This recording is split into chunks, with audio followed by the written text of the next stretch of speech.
Football কি শুধুই কাগজে কলমের হিসেব, নাকি মাঠের ভেতর রক্তঘামের মহাকাব্য? যারা আজ ব্রাজিল বনাম মরক্কোর ম্যাচটি দেখেছেন তারা হয়তো ফুটবল ঈশ্বরের এক নতুন চিত্রনাট্য দেখে স্তব্ধ হয়ে গিয়েছেন। ছেলে সাউদের দম্ভ চূর্ণ করে মরক্কো দেখালো নাম দিয়ে নয়, মাঠে বুক চেতিয়ে লড়তে জানলে ইতিহাস নিজেদের করে নেওয়া যায়। ম্যাচের শুরুটা ঠিক কেমন হবে তা অনেকে আগে থেকেই অনুমান করেছিলেন, কিন্তু খেলার বাঁশি বাজার সাথে সাথে সবাইকে চমকে দেয় মরক্কো। অপ্রত্যাশিতভাবে পুরো ম্যাচের নিয়ন্ত্রণ নিজেদের হাতে নেয় এই আফ্রিকান দলটি। ব্রাজিলের ওপরে একের পর এক মুহুর্মুহু চাপ সৃষ্টি করতে থাকে তারা। ম্যাচের শুরু থেকে সবচেয়ে উল্লেখযোগ্য সুযোগগুলো আসছিল মরক্কোর পা থেকেই। ম্যাচের 70 মিনিটে প্রথম ধাক্কাটা খেতে পারত ব্রাজিল।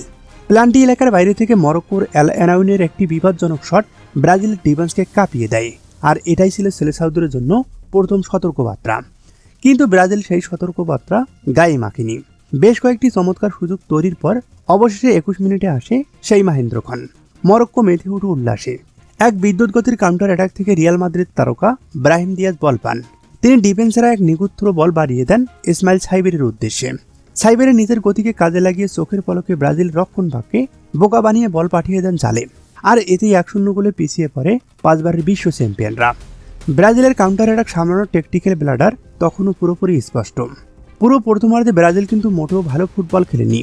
মাঝমাঠে সমন্বয়হীনতা আর ছন্নছাড়া পাসিংয়ে ভুগছিল দলটি। কিন্তু ব্রাজিল দলে এমন কিছু তারকা আছে যারা ম্যাচের মোড় একাই ঘুরিয়ে দিতে পারেন। ম্যাচের 32 মিনিটে দেখা গেল তেমনই এক চিত্র। বাম প্রান্ত দিয়ে বল একক প্রচেষ্টায় অবিশ্বাস্য গতিতে এগিয়ে যান ভিনিসিয়াস জুনিয়র।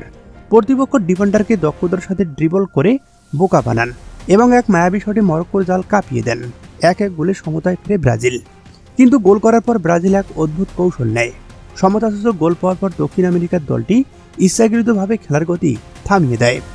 আক্রমণের ধার কমিয়ে তারা বল পাসিং ধরে রেখে সময় পার করতে থাকেন এবং 1-1 ব্যবধান নিয়েই বিরতিতে যাওয়াটাকে বুদ্ধিমানের কাজ মনে করে।